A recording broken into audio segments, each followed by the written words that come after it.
Hey everyone, it's Jack again. So for this video, I've been going back and forth for quite a while trying to figure out what to do next.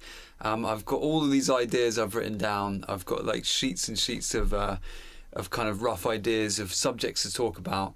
I've kind of broken up the business into all of its individual parts and thought deeply about kind of creativity, mindset, strategies, all of this kind of stuff. But I figured maybe this early on in the series, it could be a good idea just to tell a bit about my story. I kind of went back and forth about whether to do this or not, because when you're first making videos, you think like, who's going to care? It's kind of a self-confidence thing. But then I figured if I watched a video like this when I was, trying to at the beginning of making a studio, it could have helped me quite a bit. Or if I was an artist or a band, thinking of recording, trying to find someone, a video like this might have helped me in that case as well. So I figured it's probably relevant for those two reasons. So I'm just going to give a quick sort of accelerated version of my story and how I came to work as a studio engineer and a producer. Going way back and probably starting where the whole music thing started for me, which is when I was a kid. As it does for most people. I was really, really lucky when I was a kid. I had a dad who was kind of really, really into music, and he introduced me to all of the best bands of the 60s, 70s, 80s. He was a bit older than my dad, so he was brought up in the 50s and then kind of hit the swinging 60s in London, probably at about the age of like 23, 24. So he was in the right place at the right time. So he had a big record collection. He showed me loads and loads of music growing up, and my brothers as well. And looking back, I'm really, really grateful for that. And I think I try and do this with my son, Theo, who's 7. I think if you just kind of feed kids music, bit by bit, day by day, eventually something sticks. And it stuck for me. And I remember listening to the Beatles and the Stones and Elvis and Prince and all those guys, and it was a really cool musical upbringing. So from there, I had that kind of musical background in me. My dad put me in a choir, a church choir. We weren't religious at all, but he put me in a church choir, and I think there was something really transformative about that. There's something that happens when you sing with a lot of people. I think it's a well-known kind of thing with singing in choirs. It feels very powerful to be in a group and to be all singing together. I think that's when I was really kind of touched by making music with people. I think that's where that started off. But then the choir thing stopped, and I moved here to Bournemouth with the family, and that's kind of where my proper sort of being in bands thing started. I was lucky enough to meet a few amazingly creative people at the age of probably 13. And we got into bands, and I was always rubbish at school. I am really dyslexic, and I really struggle with that stuff. But because of that, I think I learned music in a slightly different way, and I think a lot of people find this when they're not very good at learning in the conventional academic way. I couldn't read music. My English skills, math skills were really terrible. I really didn't like school at all. But because of that, I learned music in a way that was I would just sit down with the CD and I would just rewind and play with my guitar, and I would start with one note and I would just figure out the chords that way. And I think if that's maybe a little bit of advice from this portion of my story, is that it's really useful to train your mind that way for music. I think that if I was to teach music, I would definitely get kids doing that, just to know music, no tab, no nothing, just the song, figure it out. And what that did for me is it allowed me to kind of access my inner mind's ear instead of mind's eye.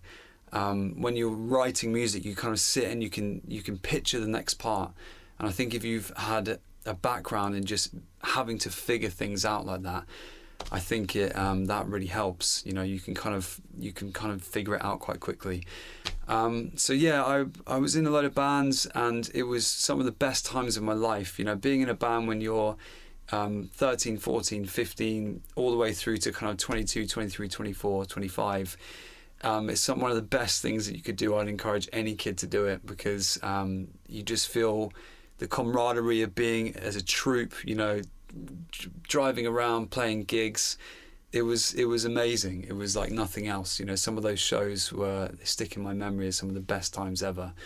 And I got so lucky to have done that. I think all the while you're kind of progressing, and your musical mind and landscape is growing as you're trying to write new songs, and as, you know, people are throwing music at you, and your influences are building, and your musical kind of background is deepening. But then after that, everyone kind of dispersed, and I think this happens a lot with kids. They have this, you know, really tight kind of beginning. You know, school is very tight. Being a kid is all about kind of having friends and deep friendships, and, you know, being parts of kind of groups and clans and stuff. And then you kind of get a bit older, and it starts to disperse a bit, and people went away to university, and people got jobs, and, you know, went off into different career paths. And I was kind of left with this sort of real need to make music, but some of the key people who I made music with had kind of gone off and moved away, which led me to buying my first recording rig. And what I did is what a lot of people do, I think. I went and spent way too much money on a rig. I bought a top-end Mac with a really good interface, some really great microphones. A bit of advice: if you're buying your first recording rig, you don't need to go and spend £5,000 to do it. I think we're all tricked into this idea of thinking that you need to buy the top-end gear to get that top-end sound, and that was always what I was striving towards, to get the kind of top-end, you know, amazing professional sound for my own music. But it turns out actually what you need is knowledge. You need to really, you know, do your homework and spend a long time reading and watching videos, and, you know, interning if you can in a studio. I wasn't lucky enough to intern in a studio, but at that point I moved to Edinburgh, and I went and did music for theatre, which is, I had a girlfriend at the time who was a theatre director, and she kind of got me in to doing music for kind of strange avant-garde theatre, which was a really amazing experience in Edinburgh as well. I think what that taught me at that time, that was a really lucky opportunity. It taught me the power of kind of making a moment in music.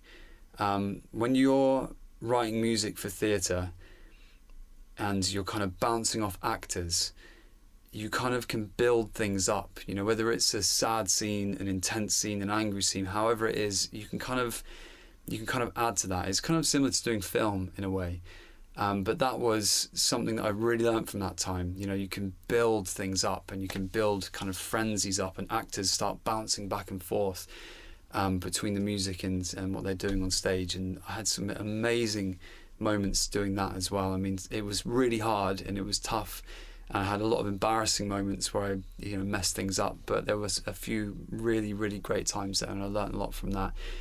And then I moved back here, and I just plunged into recording and recording my own stuff, and kind of got a really obsessed. That's when my kind of obsession for recording began. And I didn't want to learn in the conventional way because I wasn't very good at kind of learning in that way. And I found the best way for me to learn was to learn through YouTube and through some paid kind of music tutorial sites like Pure Mix and stuff like that. So I signed myself up to a bunch of stuff, and I just plowed into it. I just obsessively watched videos, and just, you know, when you're doing mixes for people and you think, how are they doing this? How are they making this sound?